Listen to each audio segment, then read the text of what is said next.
Land the most desirable talent. Launch your company towards massive success. This is the Higher Power Radio Show with Rick Girard.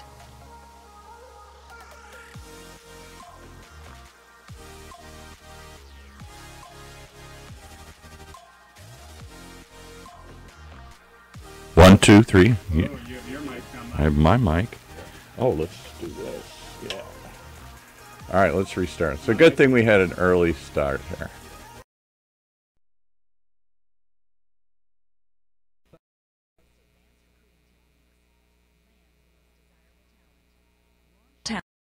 Talent. Launch your company towards massive success. This is the Higher Power Radio Show with Rick Girard. So before you hire, you need to clear what you need and why. What is needed needs to be focused on the work that needs to be accomplished, and the why is what helps to prioritize that level of importance. The most crucial part of the recruiting process is defining what is really needed, and it's often overlooked. I'm Rick Girard, and welcome to the Higher Power Radio Show. Our mission is to identify specific problems and provide tactical solutions. Insights from top-performing entrepreneurs and industry experts. Brain fart. Today, Greg Toroosian. Toroosian. Mouthful. I know, 8 times. Director of Talent Acquisition for Sweetgreen. Greg has spent the better part of a decade recruiting for positions.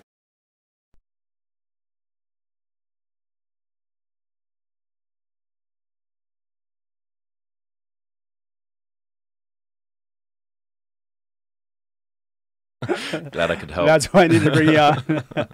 All right, today we're going to cover defining the what and the why. We want to know what is needed and why. And then we're going to talk about our methods for defining and prioritizing roles. So we're going to delve into really building a job description. Pretty much, yeah. All right. The scorecard, everything. All right, so let's go quickly into it. So let's talk a little bit about the problem, which is I find most hiring managers don't really know what they need. Yeah. I mean, I simply put it that way, but I feel like they do know what they need, but they just need to be coaxed out you need to pull out that information. Yeah. Right? They're aware of it. They don't know how to communicate it. They don't know how to help someone help them find that person. It could be just because they have the open head count too. Yeah. That it's really, I got to get this position filled and I just don't want to take the time to find what it is. Yeah. And sometimes when you're thinking about head count, people just put numbers in there and they're like, right now I need to fill these roles and just bring me a person. Yeah. Bring me someone that looks like this. Especially with startups. And it's scary to me that we work with a lot of startups. We go in and, okay, let's talk about what the work is that needs to be done. Their eyes get glassed over. They're like, we just need somebody to do this work. And I'm like, okay, what's the work? Yeah, right. There's this vision for what the product's going to look like down the road. You must have it planned out, right? No. Yeah. Not at all. Yeah. Unfortunately. And then that's why, unfortunately, you go through those waves of hiring, and then it's like, okay, things go quiet. We have to lay people off. We have to go back to the drawing board and figure out what we need. Well, and then you end up making a lot of bad hires because... Yeah. So I read a statistic not too long ago where it said a hiring manager only has about a 50% chance of making the right hire. Oh, really? Yeah. Okay. I think if you just take a standard hiring manager, I'd probably say it was lower than 50%, unfortunately. And it depends what your metric is for the right hire or a good hire, retention. They're probably looking at whether or not somebody makes it past 90 days. Yeah, I guess. Right? Yeah, that's true. I'd probably say that's accurate then. If it's just a 90-day, but you want someone that's actually going to add value and stay. That's why a lot of recruiting firms only have 30-day guarantees. Oh, yeah. Right? Yeah. Because it's not our problem after that. Right? Right? It's so very true. I find, and this is another one I get, well, so I need a person like so-and-so. And they'll point to, find me another Jim who works over there or another Pat, right? We used to say, bring me another rock. That's what it was like. I like this rock. Bring me another one like that. It's like, it's never going to work that way. It never, well, you've already got your unique snowflake. You're not going to find another snowflake. For sure. You need somebody who's going to complement or augment that snowflake. And it's normally a lack of effort thing. Like, I like this person, what they do, what they bring to the table, etc. Just bring me another one like that. And it's like, well, why do you need the same of that person? Take a step back and think about, what are they going to be doing? Why do you like that person? What would actually add to the team instead of just bring me the same thing again? Why are you duplicating someone? And there is no duplication of one person anyway. No, There's never not going at to all. be. Not at all.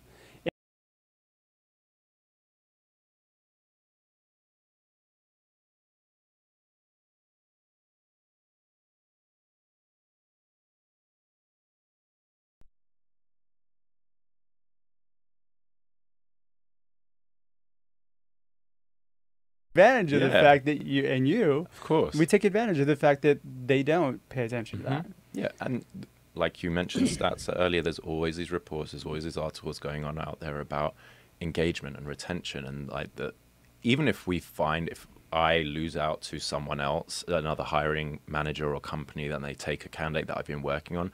If I don't reach back out to that person in their 30, 60, 90 days to see if they're happy, or if I really wanted that person, it's such an easy hire to make if they're not onboarded properly, or if they're not happy, or if they've made the wrong decision for just money, for example. You know, it's such an easy person to pick out from a company because they've already that one's always a dangerous one to me, the money piece. Which is why if someone's gone somewhere else for money and they realize it's not everything it's supposed to be that was sold to them. Oh, yeah. Right? And it never is. Never is. Especially if, hey, here's a note to you guys.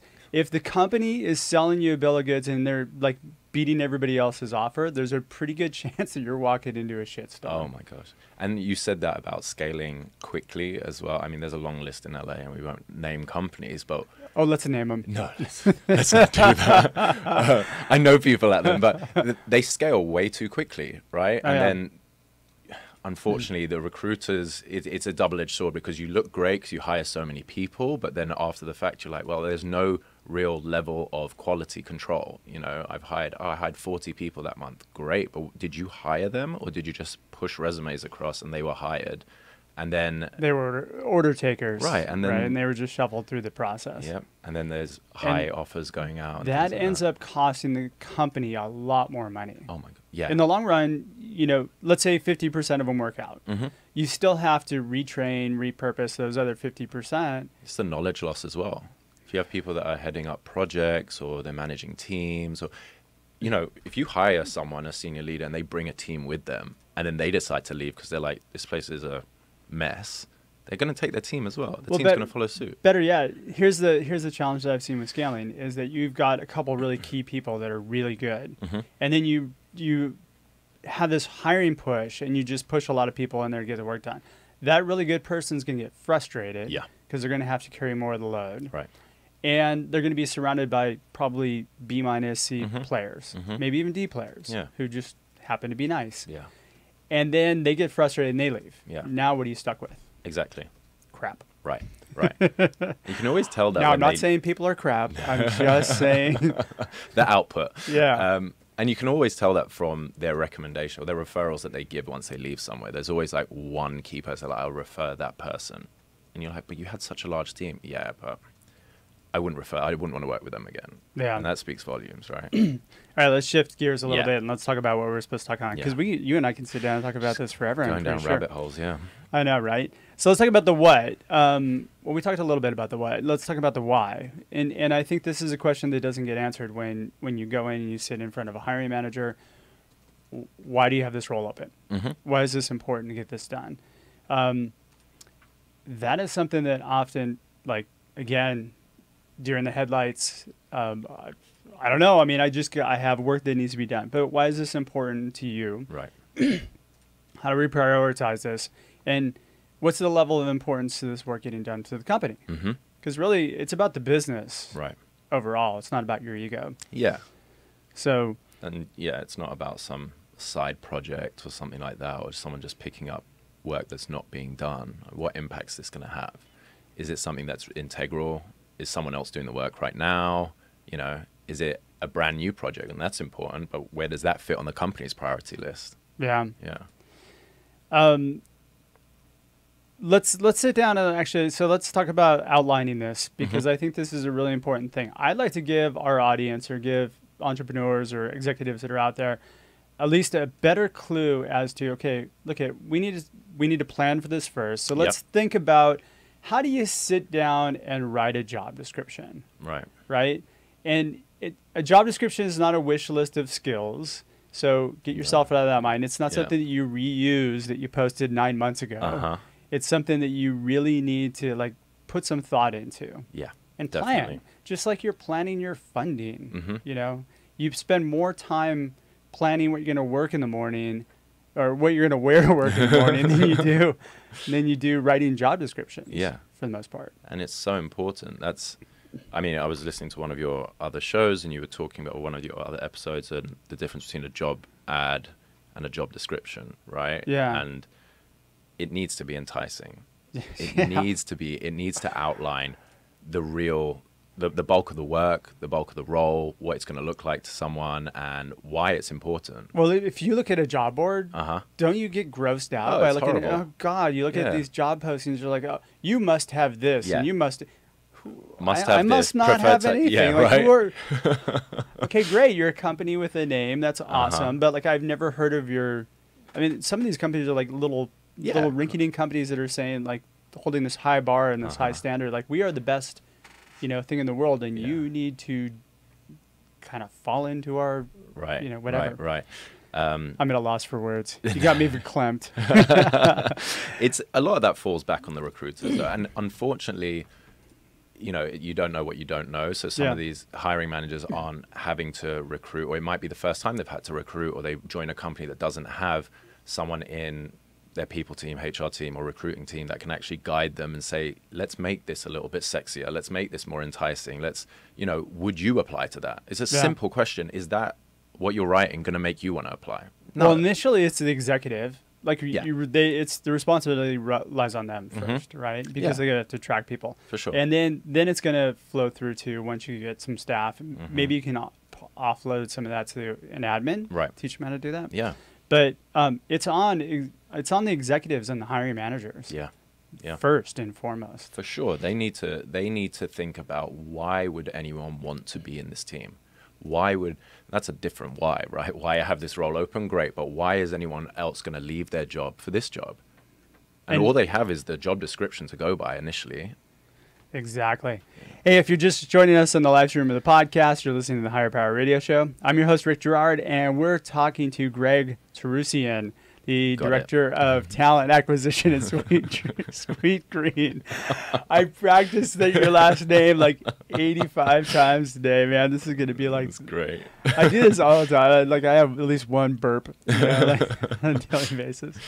So, all right. So let's focus on the what and the why. Let's talk about what's needed, right? So when you're sitting down and you're planning as a business leader, you need to start thinking about the work that needs to be accomplished.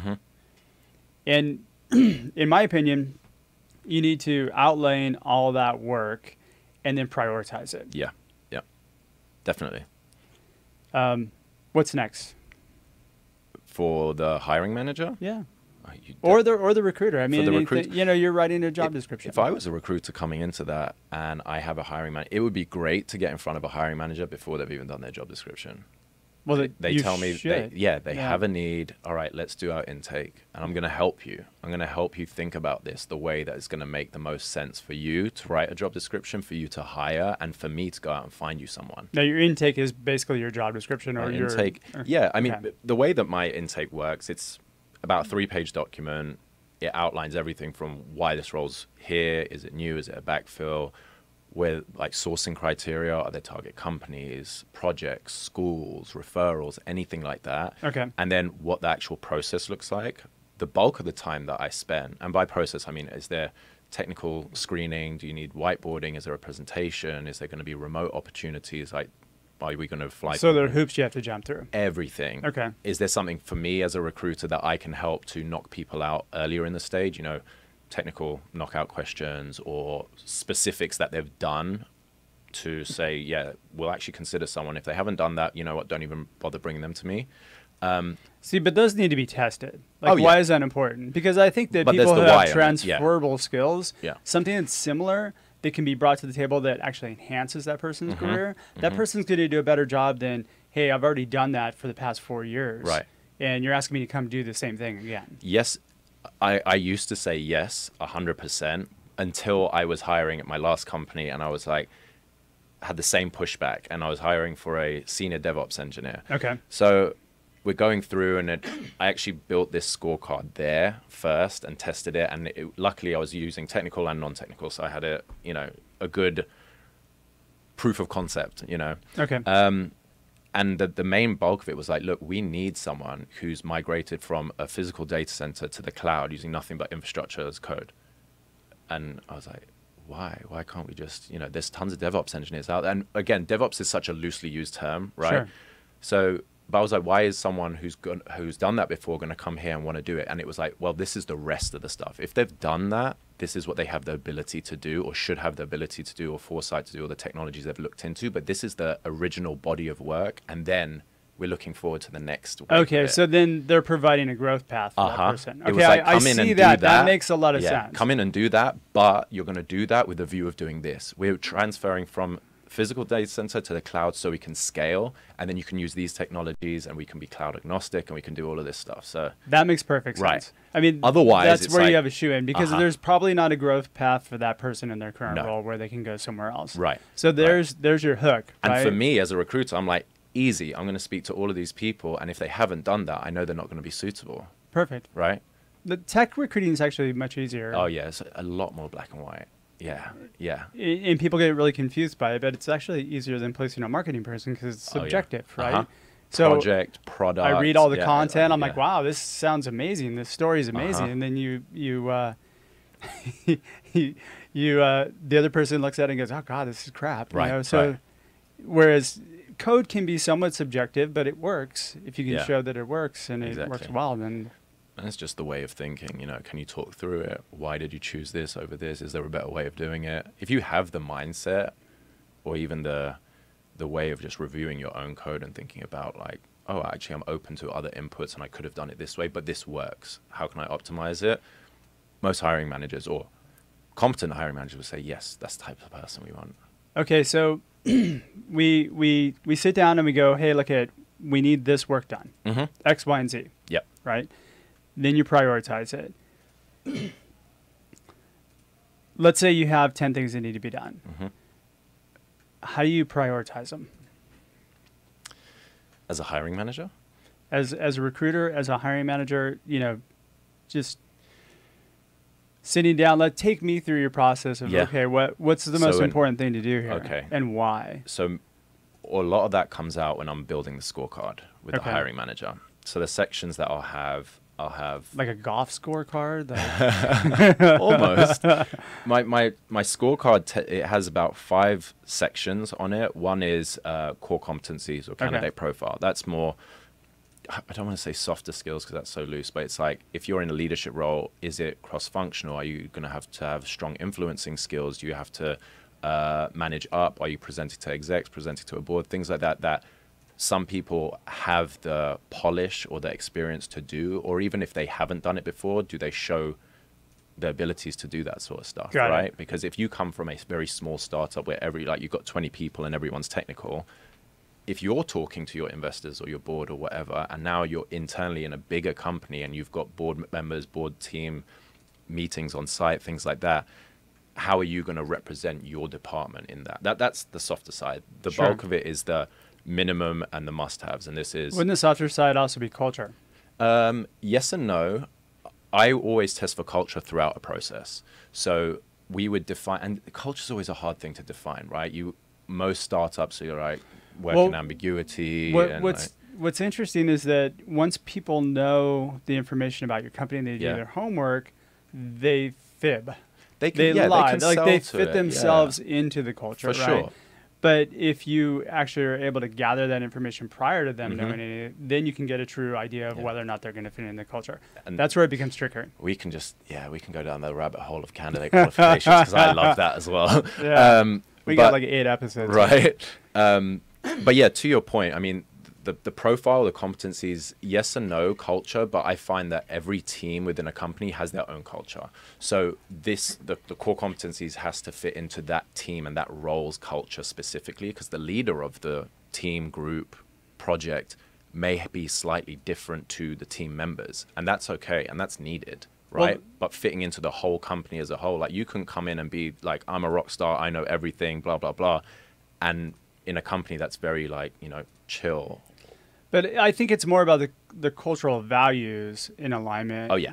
Because you're going to have some people that are oddballs that still fit into the culture, but they're just they probably bring a lot more to the table, because you just really don't want a whole culture of the same person. People. No, I read something, I can't remember the company that has it. The mindset that they have is more of a culture add instead of a culture fit. And I always like to think about it like that. Who's going to add to the company, to the culture, to the teams in a positive way instead of take away from it or be disruptive. So that's just on that section. But I think that's an important piece that needs to be put into a job description. Oh, yeah. Is really understanding what your values are first, but then also taking those values and making sure that your job description is in alignment with it. For sure. Yeah, for sure. You don't want them to be contradicting. Yeah, as well. And then I will focus a lot on the main must-haves for the role. And it's not, like you said, must have 5 years of experience doing this, and to get people, a lot of this is how to change people's way of thinking. Because if you have, I don't want to say old school, but traditional it's old school. Old school. And I'm from that old school generation. I mean, I've had people say, well, and I'm sorry, but I need somebody who's got 4 years of this, and he's only got 3.5. And I'm like, that's the dumbest thing I've ever heard in my life. And the way that I was saying, take people's or change people's mindset, the way of thinking, because any role, you have someone who's recruited for 10 years next to someone else who recruited for 10 years, or been a software engineer for 10 years, and it doesn't make them better than each other or as good as. It's what have you done in that time, right? What have you produced? What's your way of thinking? Clearly people who have a couple of years experience that are probably better than 90% of the 10 to 20 year veterans. Oh yeah, of course. Especially the speed that technology is moving right now, or even if it's not a technical role in marketing, social media, right? Think about the blow up of that over the last few years, but you take someone, a veteran, who hasn't been in there looking at all the analytics from their Instagram page or anything like that, then they're missing a trick, right? Oh, yeah, so definitely.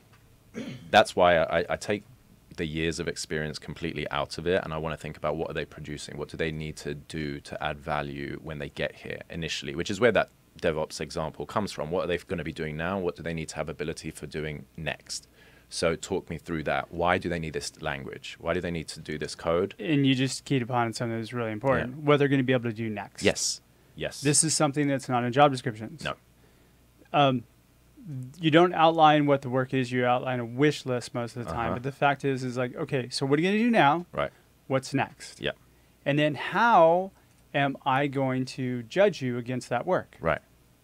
So putting in some performance benchmarks, I'm a huge proponent of that. Never see job descriptions with that. You don't. Yeah, I really But when like I that. send them to candidates or to people who are potentially interested in the company, they're like, wow, you guys sat down and took the time to do this? Yeah. Well, so that I get to do this, and then I get to do this, and then after that it's this. Right. And they get really excited about it. Of course. That's how you gain emotional buy-in.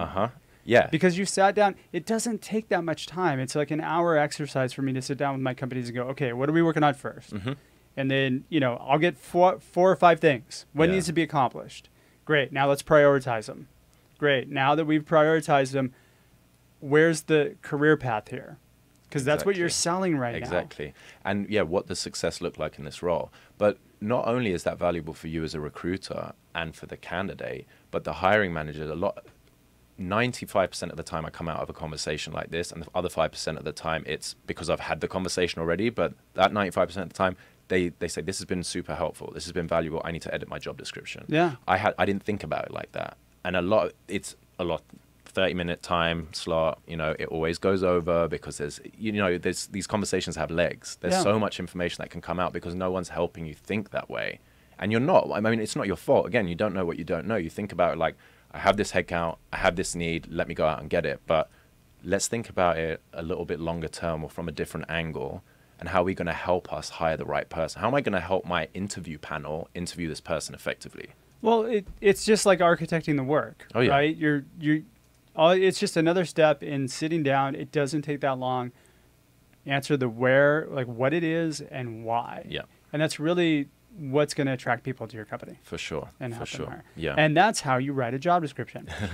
Would you be willing to share that document Yeah. with yeah, the yeah. community? Yeah. Okay. Sure. That'd be cool. We'll post that in the show notes, and then that Perfect. gives somebody something they can kind of plug in and look at. Yeah, I'll send it to you after this. I have one as well, and if anybody's interested, I say just send me an email after you subscribe, rate, and review. and I'm happy to send you any of my documentation too, because I'm like that. Yeah. All right, so we're getting close on time. What would be the key takeaway that you'd want people to extract from this? Key takeaways.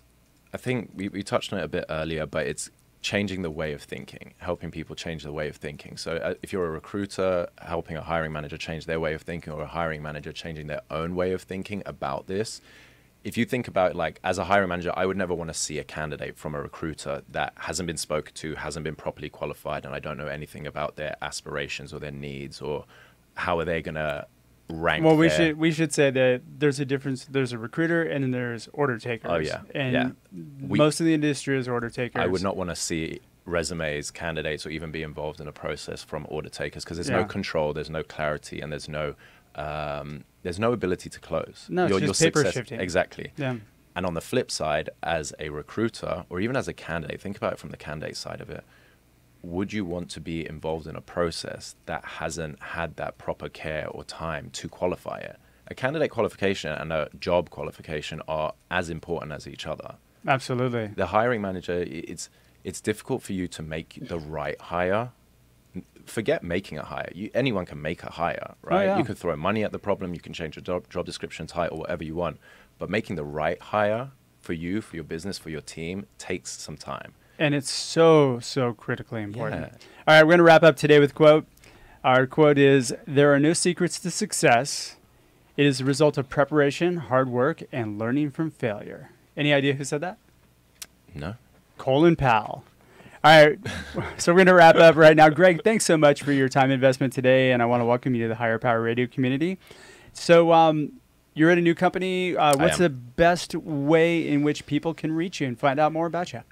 They can follow me on LinkedIn, request me on LinkedIn. It's Greg Toroosian. That's Toroosian. It's the double O's that threw me off. Yeah, it is. It's confusing. Toroosian.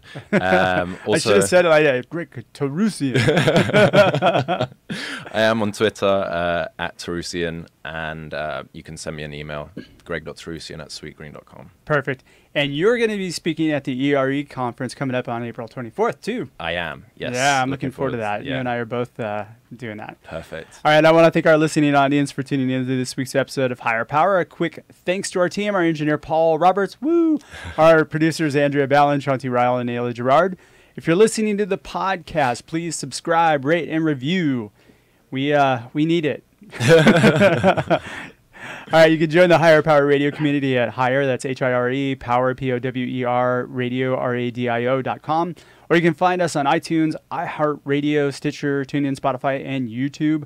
You can follow me as well on Twitter at Rick_Gerard.